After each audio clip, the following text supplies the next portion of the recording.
Part 3. You will hear two sociology students called Tamara and Dev discussing their research for a presentation on loneliness. First, you have some time to look at questions 21 to 26.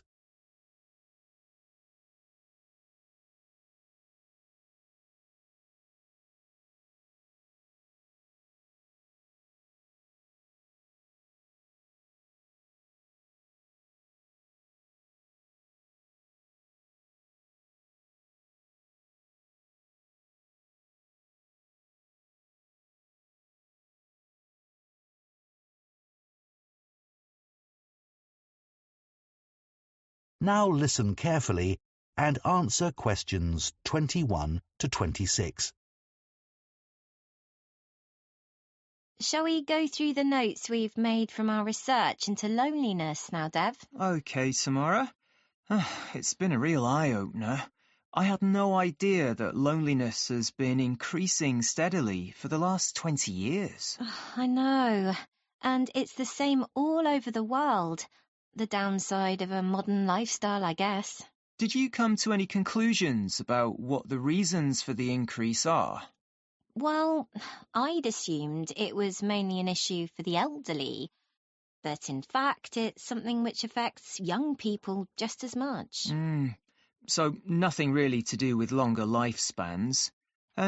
What about social media? In my case, far from making me feel isolated, it actually does the opposite. It definitely does more good than harm. I'd say loneliness has a lot to do with the way cities are designed. People living in high-rise flats with not much opportunity to speak to their neighbours. I think you're right.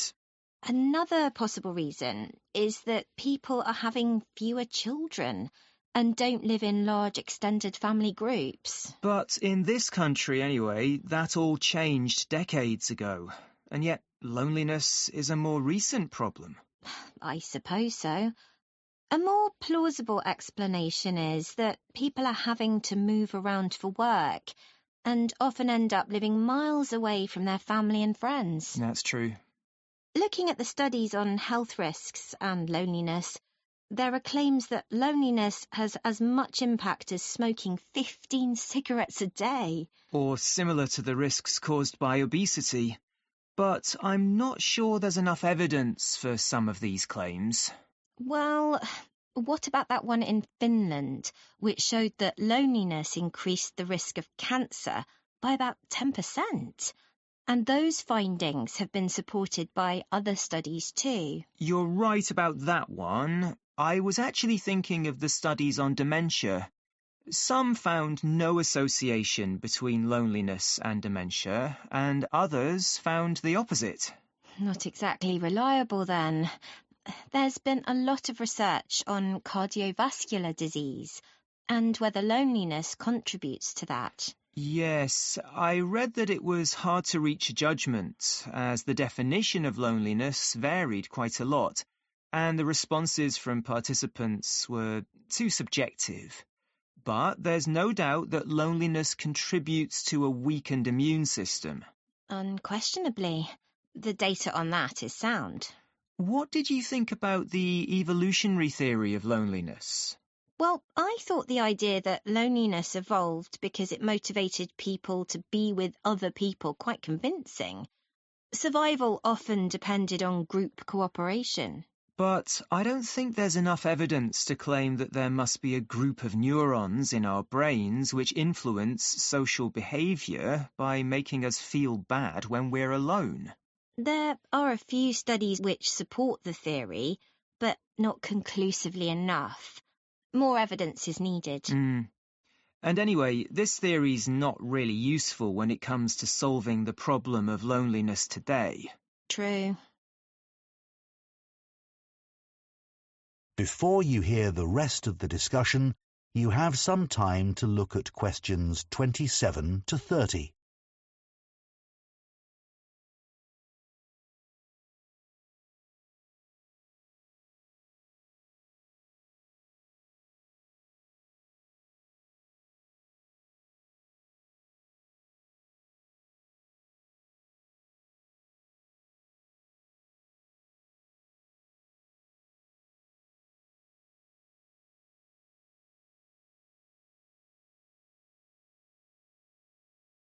Now listen and answer questions 27 to 30. Should we look at the relationship between loneliness and mental health now? OK. So, loneliness and depression are clearly related, and that's been recognised by various governments around the world. But unlike depression, loneliness has no recognised clinical form. There's no available diagnosis or effective treatment, and that's not likely to change. I don't think so either. I was thinking we should start our presentation with an example from our own experience. I'd like to talk about how lonely I was when I started university, being away from home for the first time and all that. Good idea. Everyone will be able to relate to that, although a lot of students were probably too embarrassed to admit to it. Yeah.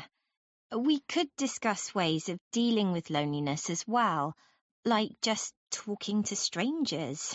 Loads of studies have shown that interactions with shop assistants and bar staff make people feel more optimistic and relaxed.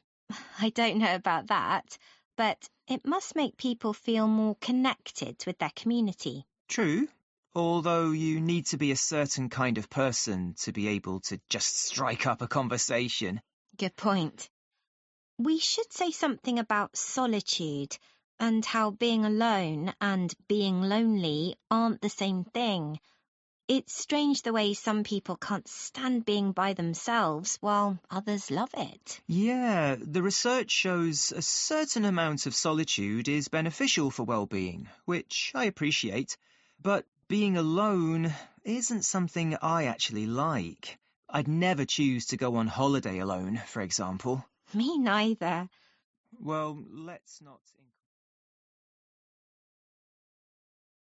That is the end of part 3. You now have 30 seconds to check your answers to part 3.